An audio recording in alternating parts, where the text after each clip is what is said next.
అందరికీ నమస్తే.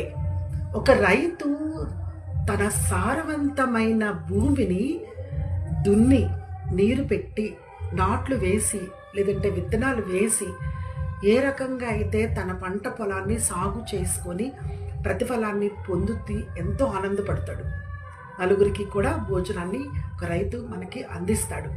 అదేవిధంగా మై డియర్ ఫ్రెండ్స్, మన మన మనసును కూడా మన యొక్క సారవంతమైన భూమిగా మలుచుకొని, దున్నుకొని, అందులో నాటుకొని, నీరు పెట్టుకొని, మన పంట పొలము మనము ఏ రకంగా అయితే ఏ విత్తనము నాటుతామో, ఏ పంట కావాలనుకుంటున్నామో ఆ విత్తనాన్ని మనము నాటుకొని, సాగు చేసుకొని, దాన్ని కేర్ తీసుకొని అప్పుడు ప్రతిఫలాన్ని ఆశించటం అనేది కరెక్ట్ అయినటువంటి మార్గము. మనం అసలు పంట పొలములో దున్నకుండా, నీరు పెట్టకుండా, నాటు వేయకుండా ప్రతిఫలాన్ని ఆశించటం అనేది చీకట్లో